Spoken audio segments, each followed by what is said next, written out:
안녕하십니까, 책돌입니다. 오늘 소개해드릴 책은 내 삶을 가로막는 건 언제나 나였다입니다. 저자는 게리 홀츠, 출판사는 스몰빅 라이프입니다. 저자 소개를 간단히 하겠습니다. 게리 홀츠. 1950년 미국에서 태어난 게리 홀츠는 과학에 대한 열정으로 대학에서 물리학을 전공했고, 이후 우주 항공 산업에 뛰어들어 수많은 기술적, 사업적 성과를 이뤄냈다. 과학의 힘으로 삶의 모든 문제를 해결할 수 있다고 믿었던 그는 스스로 그 믿음을 입증해 나간 것이다. 하지만 탄탄대로를 달리던 그의 삶은 1983년 한순간에 멈춰섰다. 불치병에 가까운 다발성 경화증으로 삶이 2년밖에 남지 않았다는 시한부 선고를 받게 된 것이다.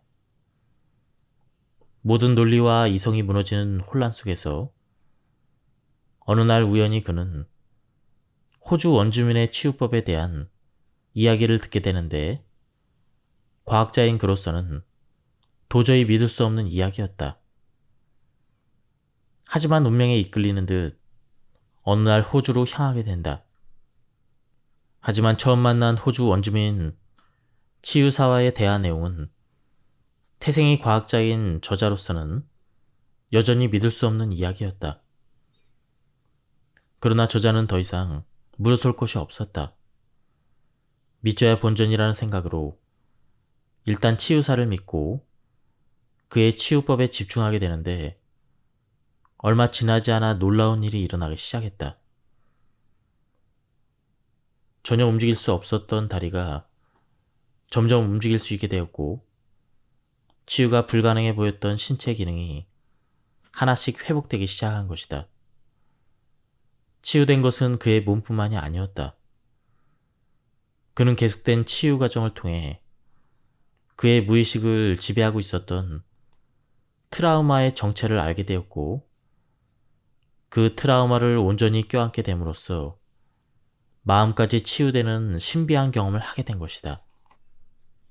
그럼 바로 본문을 보겠습니다. 뭔가를 알아차리게 되면 두려워할 이유가 줄어듭니다. 우리들은 대부분 우리 너머에 있는 뭔가를 볼 때 벽에 뚫린 작은 구멍을 통해서 바라봅니다. 제한된 시야 바깥에 있는 모든 것은 당신을 불편하게 만들죠.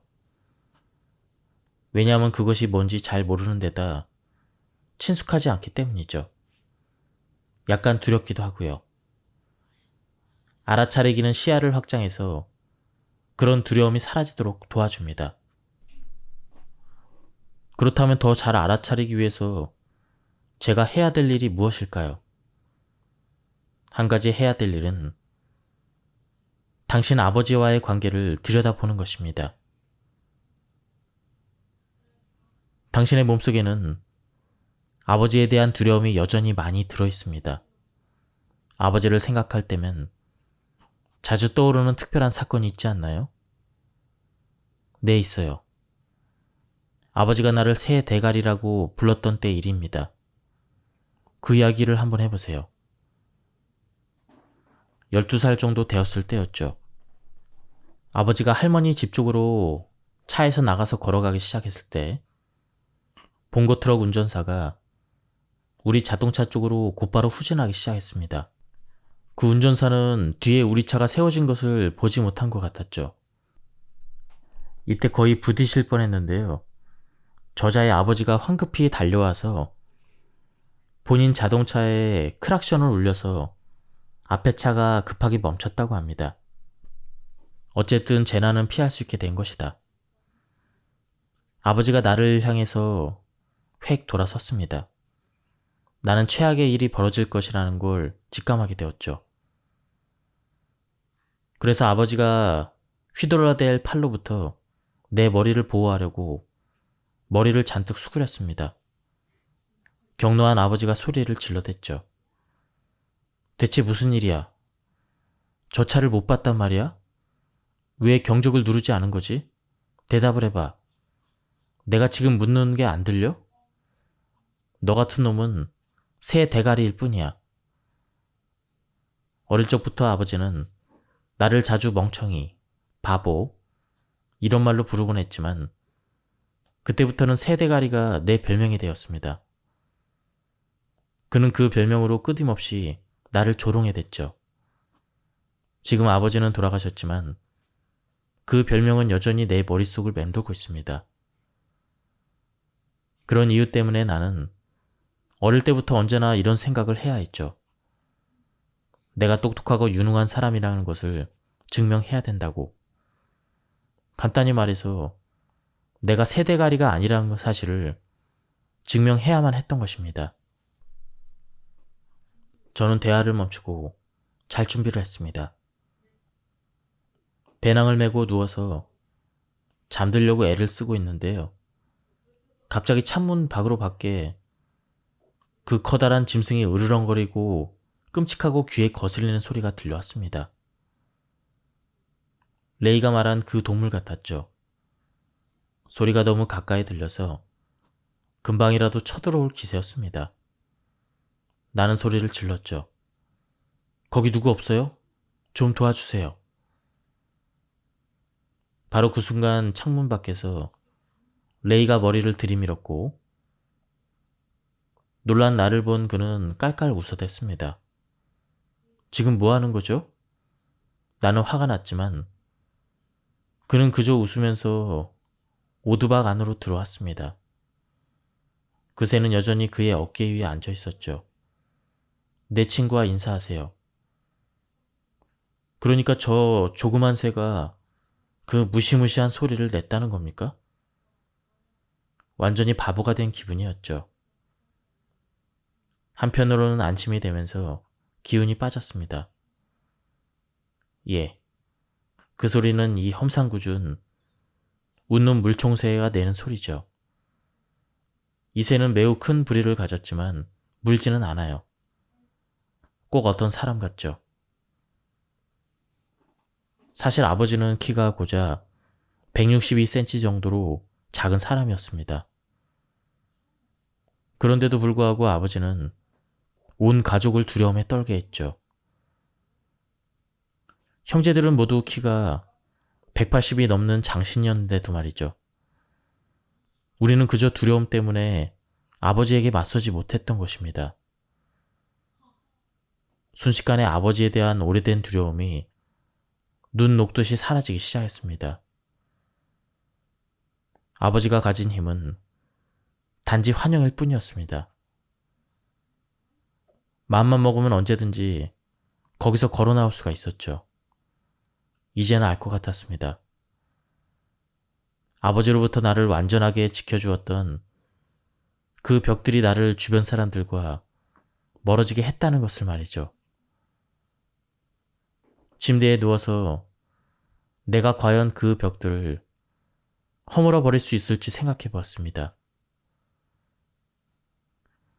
결국 웃는 물총새였을 뿐 밖에는 아무것도 없었던 것입니다. 이 깨달음만으로도 오늘은 충분한 듯 했습니다. 두려움을 경험하겠다고 마음을 먹자 비로소 그 두려움을 놓아줄 수가 있었습니다. 그러고는 신에게 모든 것을 맡겨두고 편안하게 잠들었습니다.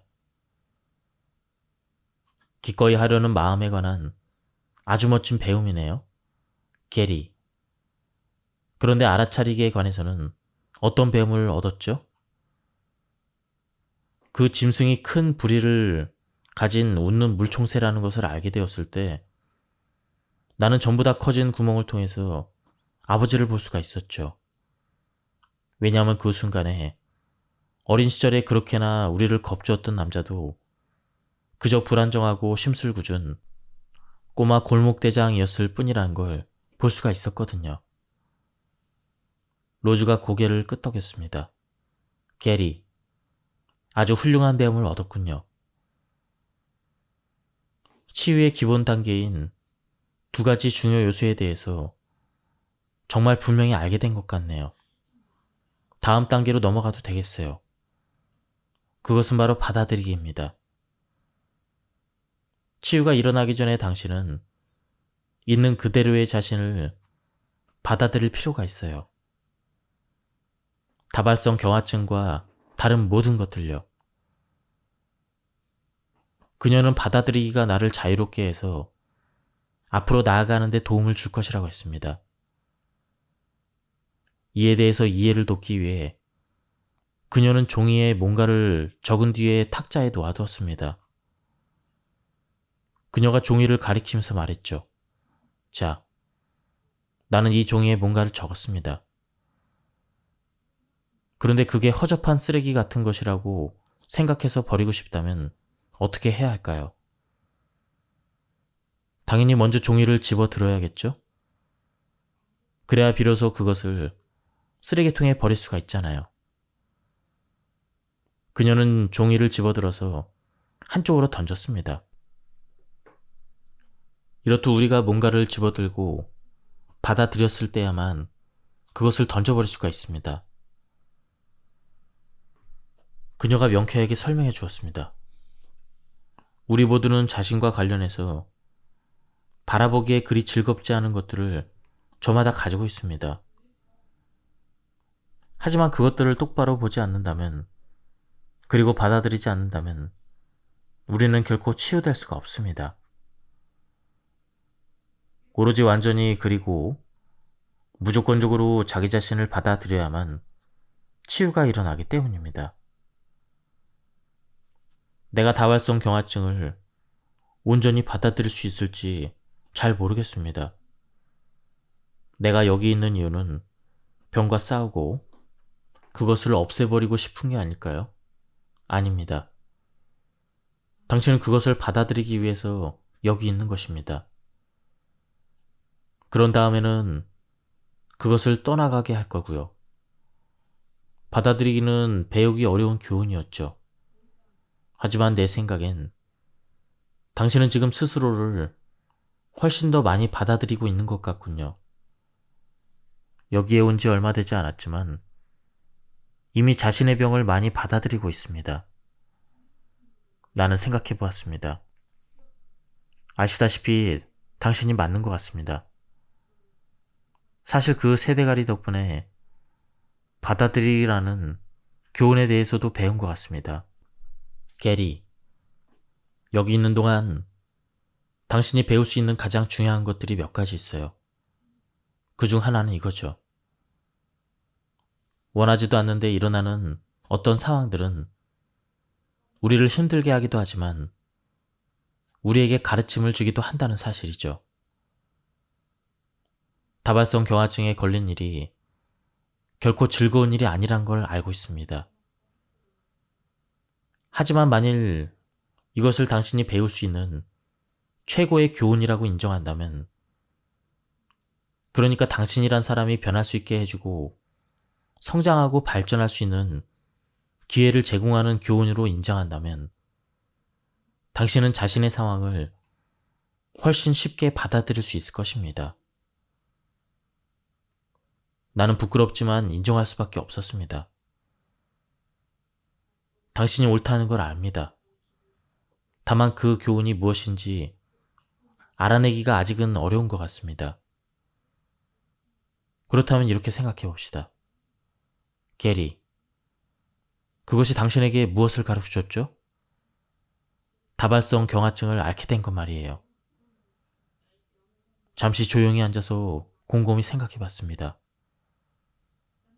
이 병을 앓기 전에 나는 아주 열심히 일에 몰두했죠. 정부 방위 프로젝트를 위한 초단파 복합물질을 고안해내는 일이었죠. 전도 유명한 사업 파트너들을 주로 만났고 수많은 회의와 미팅을 하며 바쁘게 살았습니다. 일을 하며 인간적인 것에 대해서 생각해 본 적은 거의 없었죠. 직접적이든 간접적이든 수백만의 사람을 죽음으로 몰아갈 가능성이 있는 계획들을 구상하던 사람들, 회의실을 가득 채웠던 그 사람들에게는 인간적인 것이 들어설 여지가 거의 없었기 때문이었죠. 조용한 목소리로 내가 말했습니다. 그러니까 연민에 대해서 많은 걸 배웠습니다. 만일 다발성 경화증을 앓지 않았다면 나는 결코 삶의 속도를 늦추지 않았을 것입니다. 다른 사람들과 그들의 문제를 제대로 바라볼 수 없었을 테죠. 타인의 고통을 전혀 공감하지 못했을 것입니다. 맞아요. 그것은 아주 중요한 교훈입니다. 우리가 삶 속으로 들어온 이유는 바로 그런 교훈들을 배우기 위해서입니다.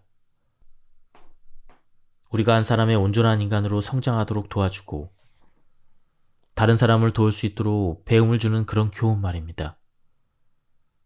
이 사실을 기억한다면 병을 받아들이는 데 큰 진전이 있을 것입니다.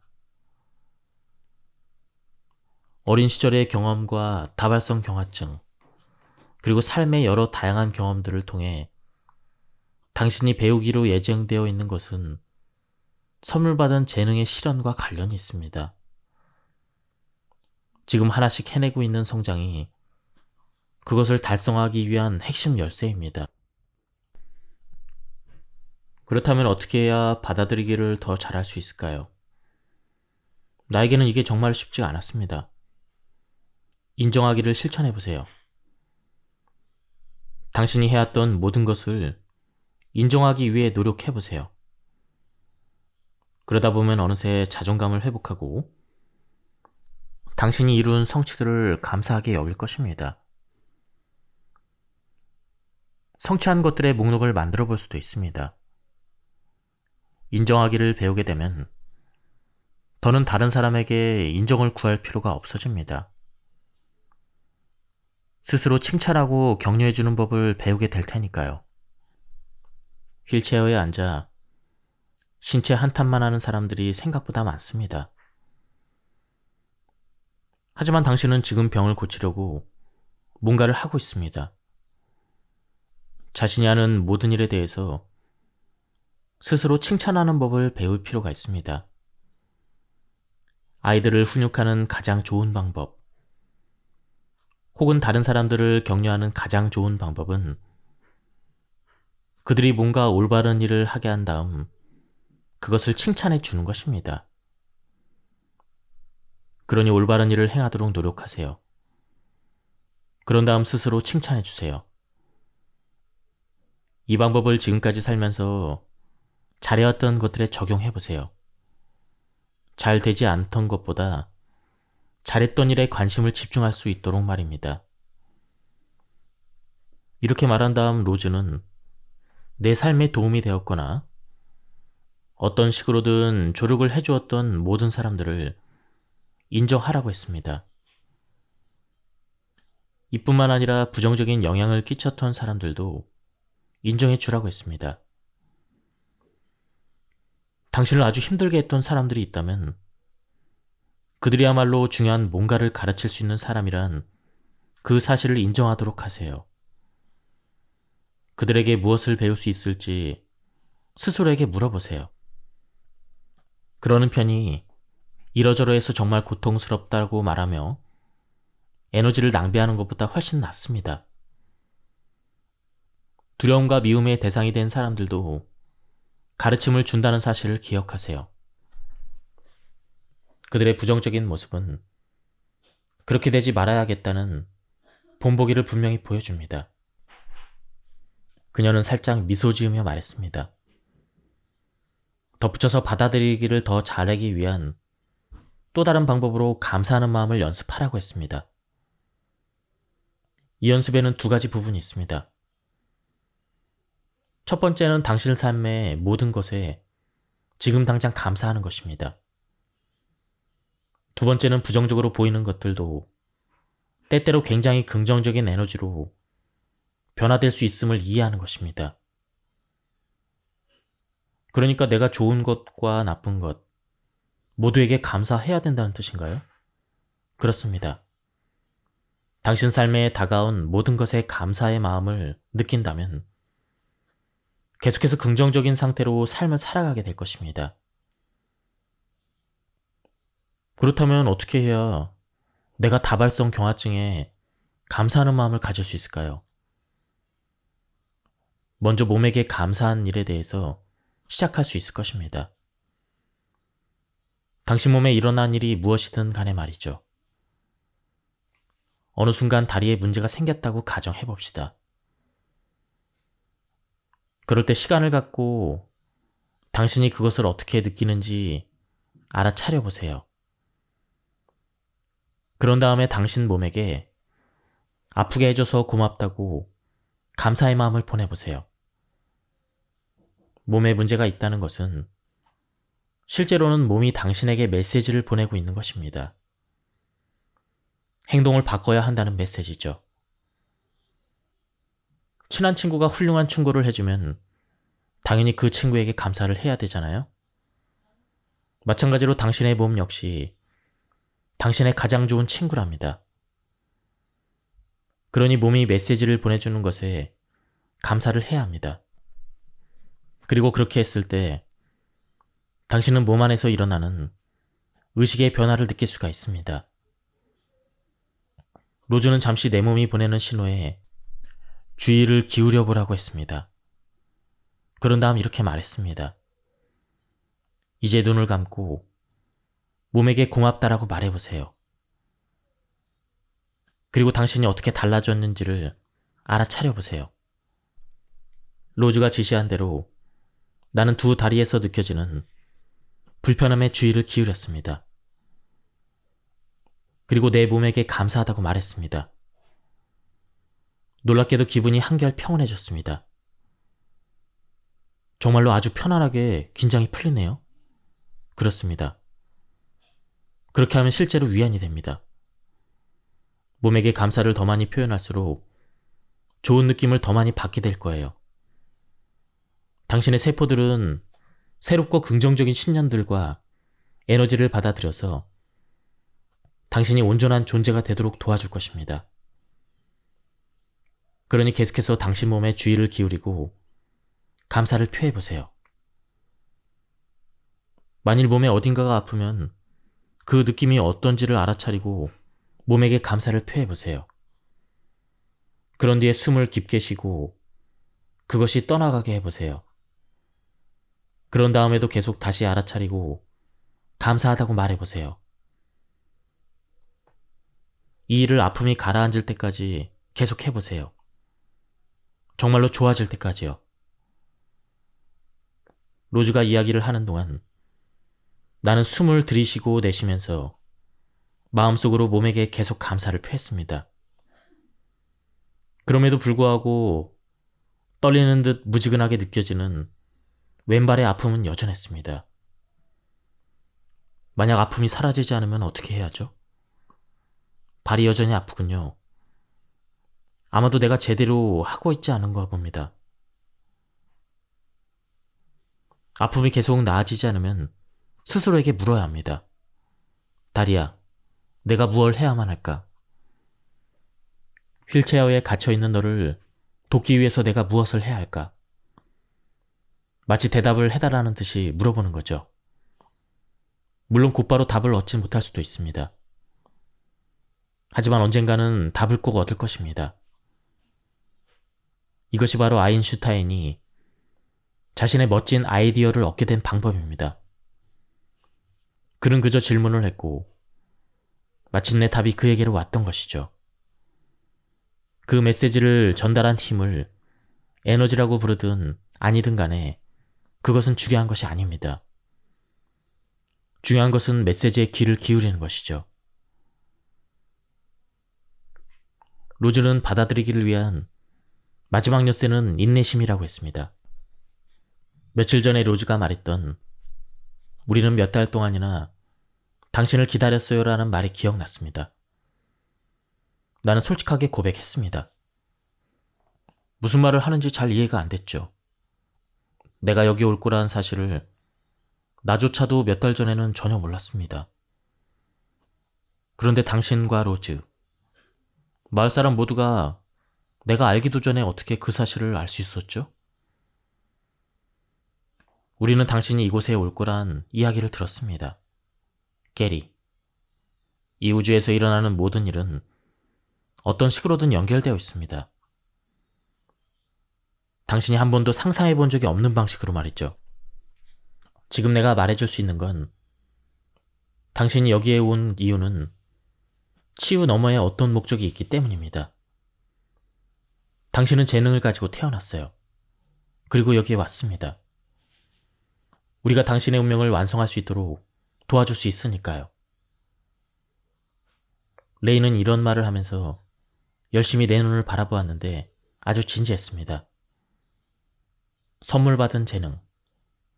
오늘 로즈에게 들었던 그 말이 다시 나왔습니다. 어떤 재능이 나 같은 사람에게 주어질 수 있을까요? 나는 믿을 수 없어 하며 다시 물었죠. 지금까지 나는 가까운 사람들을 슬프게 하고 좌절시키고 화나게만 한 것 같았습니다. 내 예전의 아내들, 아이들, 어머니, 형제들을 말이죠. 우리 모두에게는 선물 받은 재능이 있습니다, 게리. 레이는 평소와 달리 부드럽게 대답했습니다. 신은 아무짝에도 쓸모없는 사람은 만들지 않습니다. 우리는 모두 완성해야 될 나름의 운명을 갖고 태어납니다. 우주가 그 여정을 도와줍니다. 당신이 받은 재능은 타인을 치유하는 재능입니다. 레이가 잘못 알고 있는 게 분명했습니다. 나는 되받아쳤죠. 뭐라고요? 어쨌거나 내가 치유하는 재능을 조금이라도 갖고 있었다면 왜 나는 스스로를 치유할 수 없단 말입니까? 레이는 자신의 논점을 말하려고 내 쪽으로 몸을 기울였습니다. 왜냐하면 걷는 법을 배우기 전에 기어다니는 법을 배울 필요가 있으니까요. 빛가에는 당신이 그것을 이해해야 한다고 여겼던 것입니다. 지금까지 나는 치유의 처음 3가지 주요 요소를 이해하는 일에 어느 정도 진전을 보였습니다. 기꺼이 하려는 마음, 알아차리기, 받아들이기에 대해서 말이죠. 이제는 힘 부여하기를 배울 준비가 된 것 같았습니다. 로저는 이건 역시 아주 힘든 도전이 될 것이라 말했죠. 힘 부여하기는 당신의 힘을 되찾아오는 것을 말합니다. 스스로를 책임지는 것을 의미하죠. 사실 이 개념을 아주 잘 번역할 만한 영어 단어가 실제로 없습니다. 힘 부여하기는 보통 누군가에게 힘을 주는 것을 뜻합니다. 그런데 내 것이었던 힘을 되찾는 일을 뜻하는 단어가 영어에는 딱히 없죠. 이 뜻과 가장 가까운 단어로는 책임지는 일이라는 말이 있지만 이 표현은 의무와 책임을 내포하고 있죠. 그래서 우리는 힘 부여하기라는 단어를 사용할 것입니다. 이 개념이 본질적으로 뜻하는 바가 힘이기 때문입니다. 로즈는 우리가 환경과 상황을 탓하면서 다른 사람들을 비난할 때 자신의 힘을 놓쳐버리게 된다고 이해하기 쉽게 설명했습니다. 그렇게 자신의 힘을 포기하게 되면 결국 자신의 에너지도 잃어버리게 된다고 했습니다. 어느 누구도 당신의 에너지를 훔쳐갈 수 없습니다. 남들이 당신의 에너지를 가져가도록 당신이 허락한 것일 뿐입니다. 즉, 당신이 허락하지 않는 한 어느 누구도 당신에게 무언가를 할 수 없다는 뜻이죠. 이 사실을 아는 것이 매우 중요합니다. 왜냐하면 아주 많은 사람이 끊임없이 자신의 힘을 포기하고 있기 때문입니다. 로즈는 3번째 부류의 사람을 주인이라고 이야기했습니다. 주인은 자기 스스로가 운명의 주인인 사람이라고 했습니다. 주인은 일들이 일어나게 만드는 사람입니다. 그렇다면 어떻게 해야 내가 주인이 될 수 있죠? 희생자도 되지 말고 구원자도 되지 않는 일을 통해서입니다. 처음에는 방심하지 말고 깨어 있어야만 합니다. 시간이 지나면 그것이 당신의 세계관으로 자리 잡을 것입니다. 혹은 부정적인 생각이라는 낡은 패턴으로 되돌아가게 되더라도 또는 실수를 하게 되더라도 그것 때문에 힘든 시간을 보낼 필요는 없습니다. 그냥 그것을 인정하고 다시 앞으로 나아가면 되는 것이죠. 만약 어떤 사실을 알아차리게 된다면 그것을 바꿀 수가 있습니다.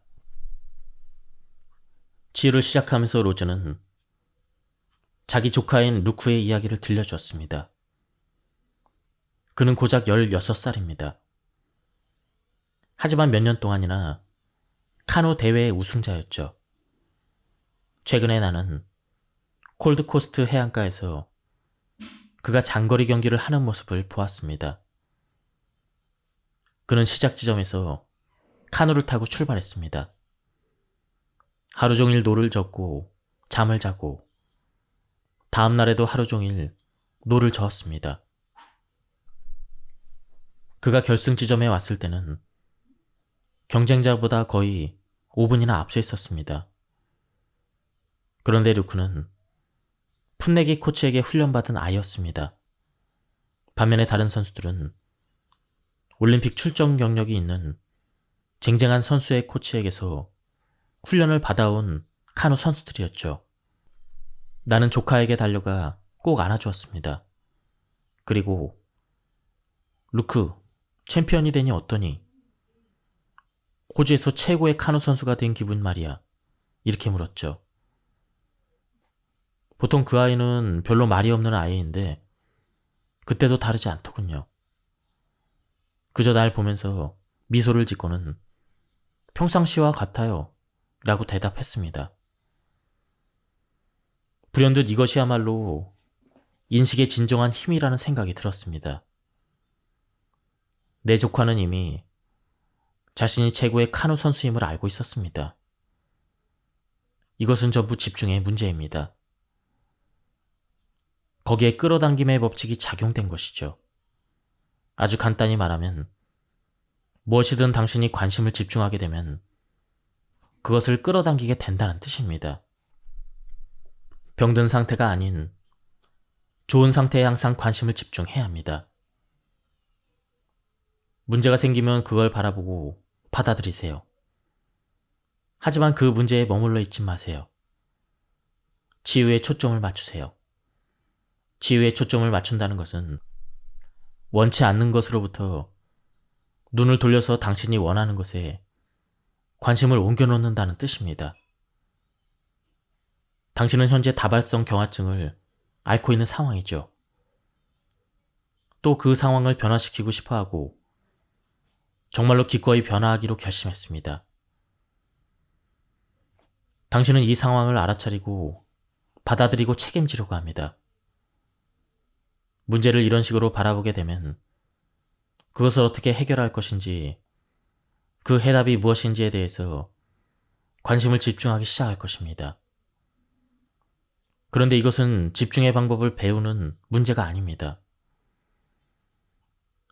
집중을 통제하는 것과 관련된 문제죠. 인간은 흔히 부정적인 것에 집중하고 몰두하는 경향이 있습니다. 가령 상대방과의 싸움, 좋아하지 않는 직업, 우리 삶에 일어난 어떤 끔찍한 상황들, 새로 생긴 주름이나 흰머리 같은 것들 말이죠. 살면서 어떤 문제거리에 대해서 그만 생각해 보려고 애쓴 적이 없지 않나요?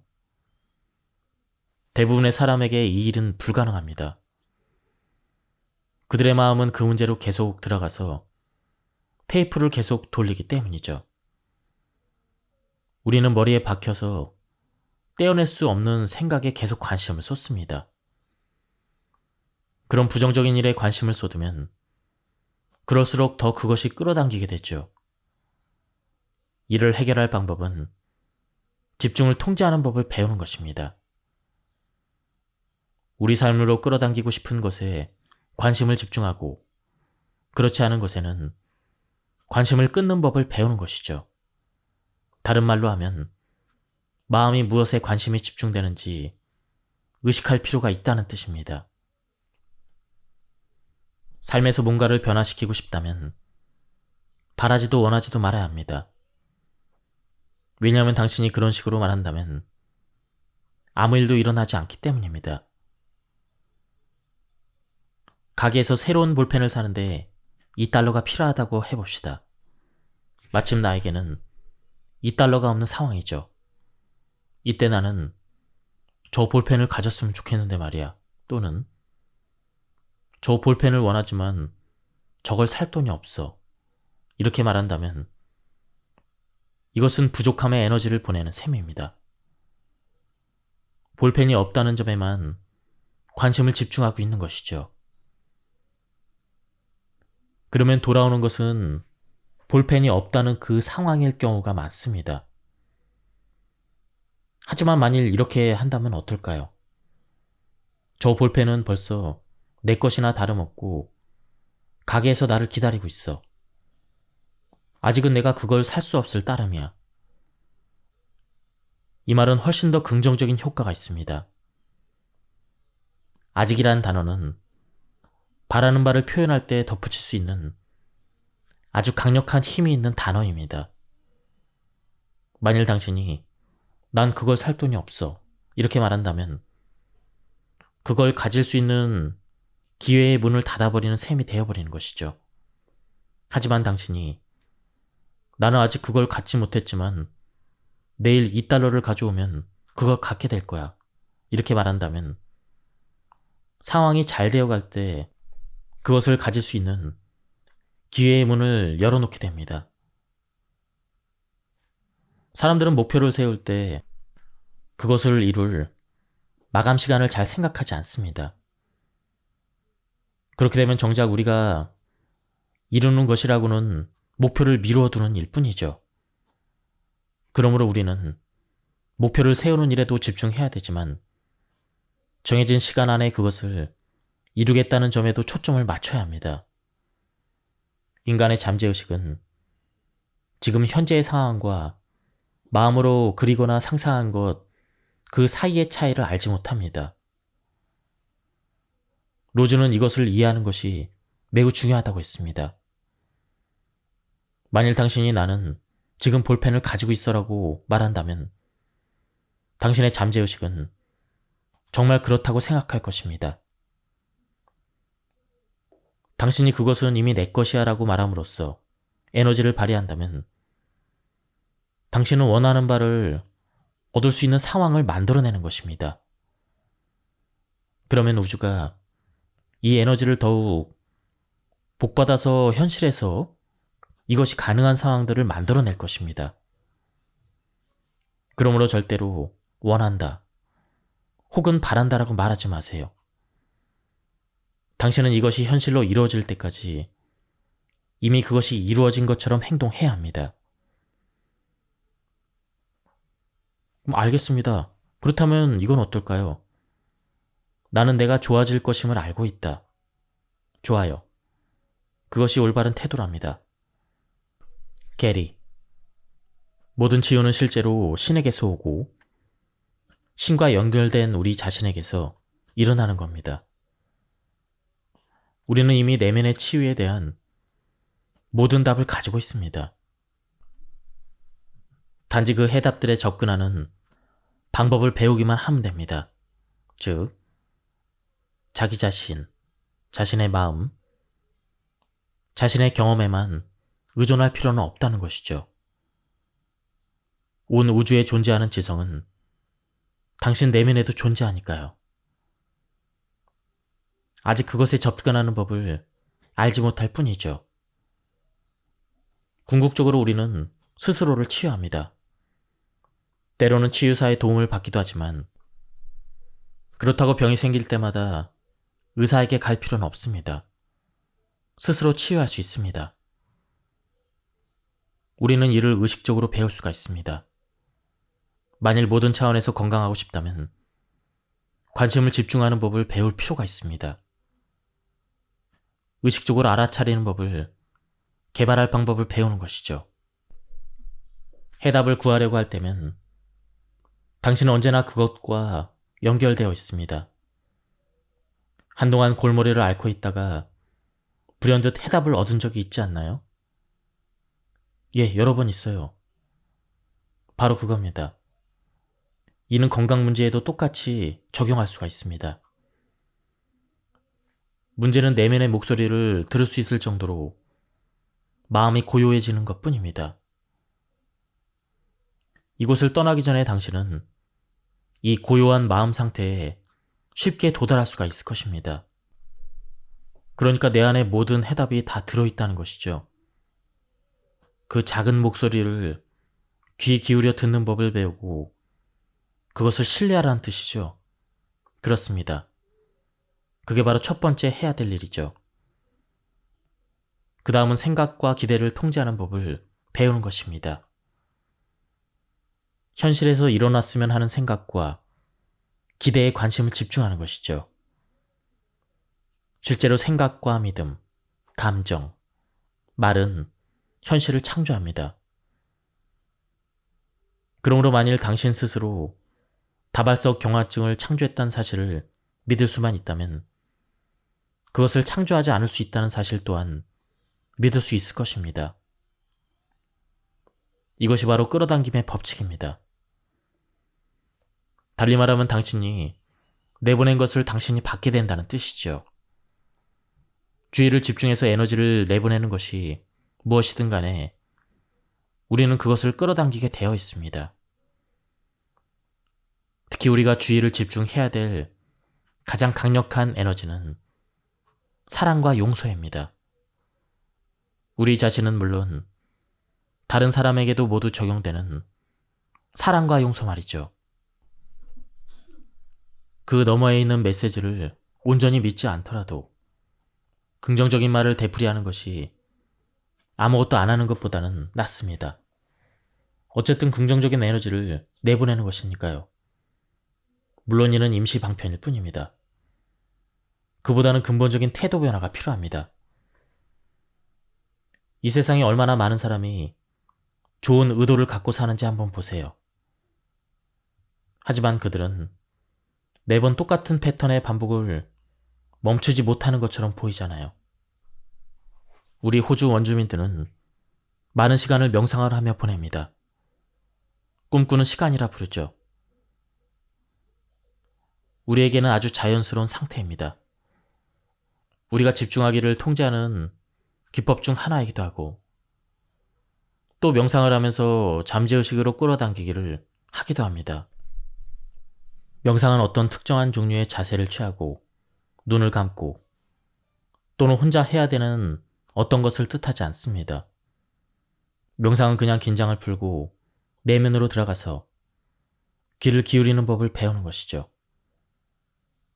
만일 당신에게 문제거리가 있거나 어떤 의문이 있다면 그냥 마음을 고요히 하고 내면으로 들어가서 질문을 하는 것이죠. 그러면 내면에 있는 그 답을 알고 있는 자가 당신에게 그 답을 제공해 줄 것입니다. 명상이란 마음의 상태일 뿐 그 이상은 아닙니다. 명상을 오래 할수록 점점 더 쉬워질 것입니다. 명상 상태에서 부정적인 에너지를 피하는 게 쉬워질수록 더욱더 깊은 평온함을 얻게 됩니다. 지금까지 이 책에 대한 리뷰를 모두 마쳤습니다. 이 책은 가독성이 굉장히 좋았고요. 우리 몸의 고통에 대해서 다시 한번 생각해 볼 수 있는 그런 좋은 책이었습니다. 한번 책을 구해서 읽어보실 것을 추천드립니다. 여기서 리뷰를 마치도록 하겠습니다. 감사합니다.